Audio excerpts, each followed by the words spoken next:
Hey guys, I want to have a brief discussion with you today about making decisions. I know a lot of times we come up on things in our lives that are really hard to come up with the right choice, the right decision to make. And even when we're teenagers or even young kids, sometimes those decisions can just be overwhelming. We know there's consequences for those decisions. They may be good or bad. They may both be bad. They may both be good. You just don't know which one to do. And it can be quite scary, honestly. It can be scary for us. We get scared and afraid of what the outcome is going to be, especially if we don't even know what it will be. And we have to make these decisions. And it's easy for us to be consumed by fear about what may or may not happen. You know, Will Smith, obviously a very famous actor, has a story that he likes to tell about how his life was affected by fear and skydiving. He talks about how you make a decision to go skydiving and however you came to that decision with a group of friends for the first time. And then that night you start to be afraid of what that means. And you might wake up several times through the night and start to get scared. And then on the way, you don't enjoy your breakfast. And then on the way there, you're still scared. You're scared of what's going to happen. You get there and everybody shows up. But everybody's trying to put on that brave face. And you don't know whether or not they have that same fear.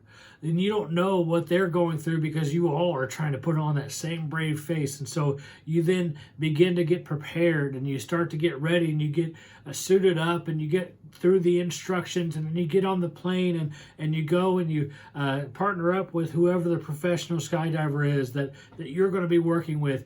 And all the while you're consumed by fear.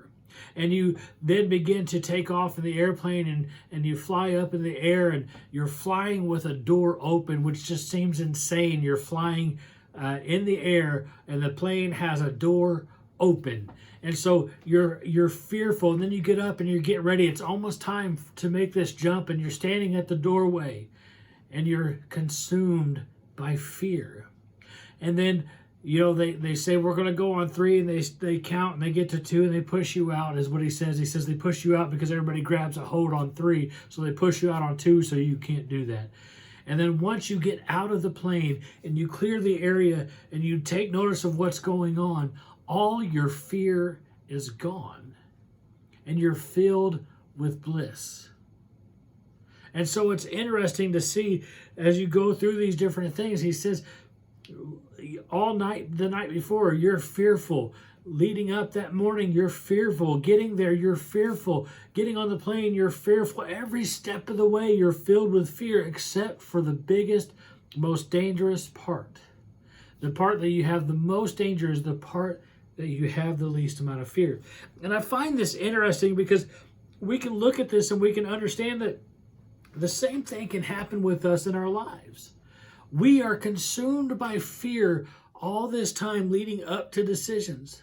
We are consumed by fear of what will happen and what won't happen. We're just troubled by all of this up until the final point when the decision is made and the outcome is the outcome and we know what's happening now and it's over with.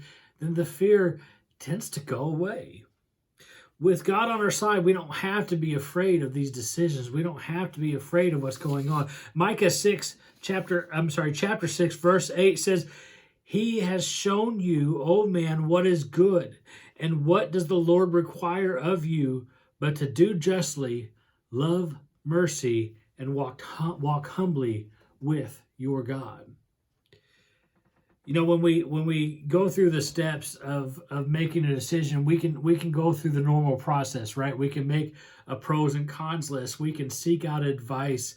We can pray about it. We can start to think about our strengths and our weaknesses. We can put that Twitter poll or Instagram poll out there to try to find out what other people might think to help make that decision. But the truth is, the guiding principles of our decisions should be justice, mercy, and walking humbly with God. Humility. With God leading our lives and us being able to put Him in the pilot seat, being able to put Him in control of our lives, this will keep us on the right path for our decisions. Humble yourselves before God.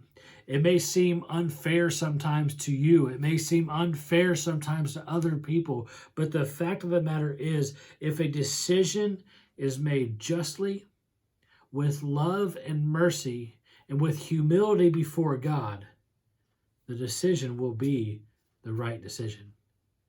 You guys have a great day, and I'll catch you next time.